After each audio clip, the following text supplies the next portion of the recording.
This is Burning Brightly, a podcast for Christian moms who are feeling called to build a business and share their light with the world.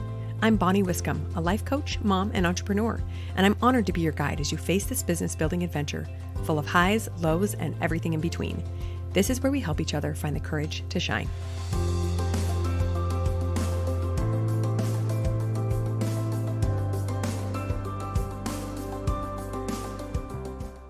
Welcome back to Burning Brightly. Today we're going to talk about something that is really hard to grasp unless you've been doing some life coaching for a while. But I'm excited to teach you this concept because it really is a game changer when it comes to accomplishing anything you want in life. Building a business, any goal that you can possibly come up with, this concept will help you get there faster. So in order to explain it, let me start with one of my favorite analogies that I use to help people understand the power of their mind and of coaching. And of these stories that we tell ourselves. I like to tell people to think of their brain like a computer because it really is. Your brain is a massively powerful machine with an operating system that runs programs. And those programs are thoughts or stories, right? Sometimes our operating system falls prey to viruses, just like a computer. And these we call thought errors. So when the programs do not function properly, it's because you have a virus. You have a thought error going on in there. And if you have ever tried to work on a computer that is old or outdated or chock full of viruses, you know it's almost impossible to get anything to function properly. You can't send an email. You can't write a document. It is really, really, really hard to get a computer to function if it's full of these errors, just like our brain. So if your life sometimes feels like this, feels a little bit broken or really overwhelming, or like it's falling apart everywhere, then it probably means that your central processing unit, your CPU, is full of thought errors. I would venture to say the vast majority of the world does not really truly understand the power of our mind or the fact that harnessing it is the key to success in literally every avenue of life. Every avenue. Understanding how to harness the power of our mind will help us succeed in anything we want to do. But instead of learning more about our mind, what we all want to do is just figure out the tricks for getting what other people have. We want to know how that person lost all the weight. We want to know how they make all that money, or how they learn to stop yelling at their kids, or how they keep their house so clean. We think that if we can just find the right book or podcast or training program or guide, then we'll be able to also do all the things that we haven't figured out how to do yet, that we see other people doing so miraculously. But in reality, the how matters very little. Here's another metaphor that will help explain it a little bit more. I want you to think about going on a road trip. The how that you're looking for is your route, which you need to have a route, right? But you can actually take any number of routes and still get there. You could go north, you could go south, you could go east, you could go west. One might take you a little longer, one might require a little bit more work, a little bit more gas, but you can get there any number of ways. But your belief, or even your lack of belief, is effectively your car's engine. So you can have the best route on planet Earth for getting from point A to point Z, but if you have no engine in your car, you're not going anywhere. And you're just going to sit and look at that route and just think, gosh, well, this one's not working for me. Let me ask Susie down the street how she got there. Maybe her route will be better for me. But that one doesn't work either because you have no engine, or your engine is mediocre at best. That is the power of our mind. The thoughts that we think about our journey and our destination is what will determine whether or not we get there. I know that sounds really mysterious and almost too good to be true, because if our success or failure all depends on our thoughts, then we should be able to change it and find success, right? And that's exactly true. But we like to think the real best path for us lies outside of us somehow. So let's use the example of getting in shape or losing weight. This one's a pretty cut and dry one. I love using this as an example. We can get in shape any number of ways. We can cut some calories, we can lift weights, we can do intermittent fasting or work with a personal trainer. So many different ways to get to the same destination of losing fat, gaining muscle. But how many thousands, maybe millions, probably millions of people want to get in shape and never actually do it? Is it because they don't know how? No, I don't think so. I don't think we don't know how to do it. It's because we lack the belief. Now, consciously, we might be telling ourselves, no, I believe I can do it. I've done it before. I can do it again. But something goes wrong. There's a thought error coming up for us somewhere. Maybe it's after we've lost the first 5 pounds, we start to coast a little bit. Or maybe it's anytime potato chips show up at a party, a thought error comes in and tells us, oh, I deserve that. And I go binge on potato chips and lose all my progress, right? So there is a thought error somewhere that is not allowing us to get from point A to point Z. We have to figure out what it is and we have to fix it. So the next time you are wondering exactly how to reach a goal that you're trying to accomplish, I want you to stop for just a minute. Stop Googling, stop planning, stop researching, stop asking around, and just for a second remind yourself that the how is to believe. I know that sounds like a funny sentence, but it is truth. The how to get from here to there is to just believe you can, and then work on the thoughts that come up that tell you that you can't. Because it's not enough to just decide to believe one day and everything falls into place. You have to work on it every single day. And I would argue every hour of every day, especially if it's something like weight loss, where you are going to be working on it all day long, managing those urges, making sure that you are eating and exercising the way you'd like to.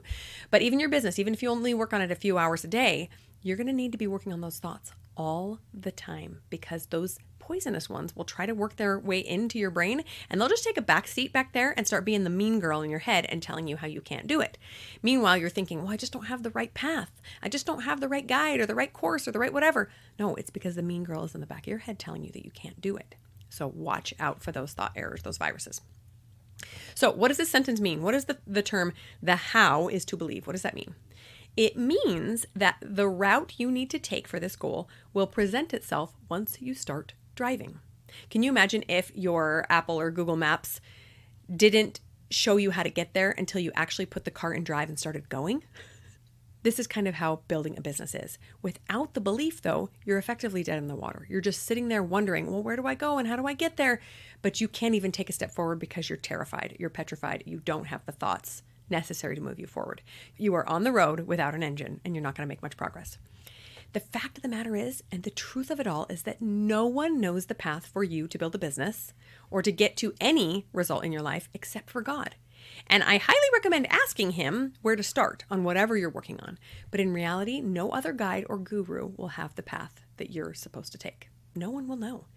They will know which one they took and they will tell you about it all the time, because they'll probably try to sell you something and they'll say, take the path I took. This is the best way to do it. It was so simple. I made 6 figures in 5 seconds, blah, blah, blah. They'll maybe even share their clients' paths. Oh, this was so easy. She's a mom and she did it. You can do the same thing. But I promise you that none of those paths will be yours. They might look similar, but they're not going to be the same as yours. Only you will know which one is yours. And unfortunately, you will only know once you've taken it. Like, I still don't know the path to get me to making $1 million because I haven't done it yet. But I know the path to get me this far. So I'm going to keep doing some of the same things and I'm going to tweak the things that don't work. Now, I will fully admit, full transparency here, this is one of my greatest struggles. I am a great learner and I love, love, love to read and absorb information. I love to hear how others built success. But I often struggle to remember that my internal stories, my narrative for my own life, is what determines my success, not the path. I sometimes forget to check my engine, make sure I have gas, make sure that the oil is fresh, and instead I just want to study the map all day long. But the engine's not getting me anywhere because it's busted down or it's just working at half capacity because my brain is not being taken care of. One of the main reasons that I became a life coach, because I knew that I needed help making sure that that engine was running smoothly, that my brain was doing the job it needed to do. Now, this is actually why there are so many successful life coaches. It's not because life coaching is so easy to be successful at or because they're all just so talented. It's because they all understand the power of their minds. And those who go on to create these massive businesses and help so many people and make a bunch of money do so because they have managed their mind and created the right narrative to get them to where they're trying to go. Now, let's talk for a second about how hard it is to believe that you're going to get there. If you are trying to build something you've never built before, like a business that doesn't exist yet, you're going to have a pretty common issue with believing in this future version of yourself, right? You're going to look forward and see yourself there making money and being successful and helping people and having this amazing business that works perfectly around your family. But because that version of you doesn't exist yet, there's no evidence of it yet, it's going to be trickier. For example, when I want to go out and run a 5K race, it requires very little belief from me because I've done a number of them. And they don't require much training from me at all because I'm a pretty regular runner. So do I have to sit and do a lot of thought work about whether or not I can do a 5K? No, I don't. I just go do it. But building a business is different. Now, again, the businesses I've built so far and the progress I've made so far also requires very little belief. I know I can get there because I already did. So that evidence is what our brain is looking for in order to believe. But unfortunately, we have to learn to believe without the evidence. If you want to be a super successful 6-figure business owner, but you haven't done it yet, you're going to lack that confidence because there's no evidence yet. Now, Brooke Castillo, the owner of the Life Coach School, reminds us that there are actually 2 different kinds of confidence. Regular confidence comes after the experience and the competence are developed. So once I've done something in a certain way, I have the confidence I can do it again because I've already done it once. I have the evidence for it. Self-confidence, however, is the other kind. And self-confidence is the belief that regardless of what we're trying to do, we have the power to do it because we're amazing, capable people. We don't have to have the evidence that we can do this particular thing because we just believe in ourselves. Now that one is a little bit harder to grasp. Our brain has zero evidence. It looks around and goes, yeah, but you haven't done it. Yeah, but you haven't done it. Yeah, but you haven't done it. And you have to just rationally say, I know, brain. I know we haven't done it, but I know we can. I have self-confidence in my abilities and in God's ability to lead me there that I know we can do it. Just sit tight. Don't be too nervous. We're getting there. Now, I will say that every one of us already does have some evidence for self-confidence. It just might not be in the same realm of things. So for example, let's say I decided to run a marathon. I've never done that before, but I have run these 5Ks. So I could remind myself, well, you have evidence that you know how to run. You know how to follow a training program and get there. You did that for the first 5K, whenever that was, years ago. I want you to go into your life and find evidence of things that you have accomplished well in the past. When have you done something really hard? Or something scary or something that others would balk at and think, oh my gosh, I can't believe you did that. But to you, it was not a big deal because it was something you loved, something you were really interested in, something you worked hard at. What do people compliment you on? What is your superpower? Where have you succeeded where others have not? That is evidence that you have self-confidence. Again, it might not be in the same area. You might be trying to build a business right now and you don't have any experience with that, but you have experience being an amazing mom or running a PTA or serving at church. You have experience that you can draw that self-confidence from. It's just going to look a little bit different. Now, if you struggle to answer any of these questions, like what people compliment you on or what your superpower is, then I want you to start building some evidence of your power to accomplish things. Go try something hard. Go do something different. If you're already working on a business, you can start there.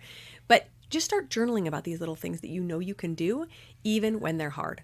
So start writing it down, put it in a journal, and then gradually build up from there. If you are, let's say, really good at drinking enough water in the day, then next I want you to work on believing that you also have the power to build a really cool email list full of people who are interested in what you have to offer, or whatever else your next business goal is. So use the confidence you have in some areas of life to give you a little boost into your business area of life, even if they have nothing to do with each other. If you can succeed at one thing, you can succeed at another. So basically what I'm saying is borrow belief from other areas of your life if you need to, but start believing in your ability to do this thing. Okay, let me share a story with you guys really quickly. When I was a young mom, I think I was pregnant with maybe my second or third baby, I decided that I was going to look into starting a clothing boutique, which, spoiler alert, I didn't end up doing for another about 15 years. But at that time, I thought it was the right time. And so I learned that I needed a business license, and then I needed to go to a market, a fashion market, in order to start purchasing things wholesale so that I could sell in my boutique. The closest fashion market was in Las Vegas, and so I got a hotel room, I hopped in my car, and I drove to Las Vegas to this massive fashion market. And if you're not in the industry, you probably don't know that these fashion markets are ridiculously overwhelming. Think about your most massive shopping spree and multiply it by 100. There are acres and acres of clothing available to purchase wholesale, every style under the sun, every color, every size. It is extremely, extremely overwhelming. I had no idea what to expect, and I went by myself. I was really excited about this venture, but I was also terrified. I had no idea even how to purchase wholesale. I knew that I was there legally, like I signed up and got my license and did everything I needed to do, but I didn't know how it worked. I didn't know if there was a minimum purchase. I didn't know how many of each size I would get. I didn't know when things would be delivered. I just didn't know all the ins and outs of the industry. And so what did I do?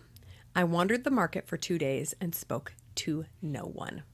Not a single human being. I just wandered around and looked at all the things and thought, gee, maybe if I was more courageous, I could ask somebody how to purchase wholesale and what to do next. And you guys, I'm ashamed to say I came home from that trip and I did nothing to accomplish that dream. Nothing. I was too scared. I didn't bother pulling somebody aside and saying, hey, can you tell me how this works? Or Googling it. And I'll tell you why. Because my brain was already convinced it wouldn't work. And so I just self-sabotaged. I just walked around looking, wishing, being wistful, thinking, well, maybe if somebody walks up to me and says, are you interested? Let me tell you how to get this started. Isn't that silly? But now looking back, understanding how the brain works, I know exactly why I did that. It was because I didn't believe I could. If I had had the belief, I wouldn't have let hell or high water come between me and purchasing the things I needed to purchase to start my boutique. But I just wandered around wishing that I had more courage, wishing that I had more belief, wishing that it was going to work out for me. And it didn't, because I didn't believe it could. So let this be a lesson to you. You do not need more business tips. Those will come in time. You obviously need to know something about building a business. I needed the knowledge of how to purchase the wholesale pieces, but I had to believe first, and then I was going to go out and find that knowledge. It's your mind stopping you, not your lack of logistical steps. It's not because you don't know how. The how will come once your brain is ready. So if you're ready for some help to turn on that engine of that crazy, powerful brain that you have, schedule a free call with me. We'll talk to you next week, friends. Bye-bye. Are you ready to get started on your dream business? Join Finding Your Side Hustle, my digital course that will guide you through discovering what it is you love and how to turn it into a family-friendly business. Are you ready for one-on-one support as a mom or entrepreneur? Schedule a free coaching call with me to work on the goals you have for your life, including business success, weight loss, or better relationships. I can't wait to help you make progress on your dreams.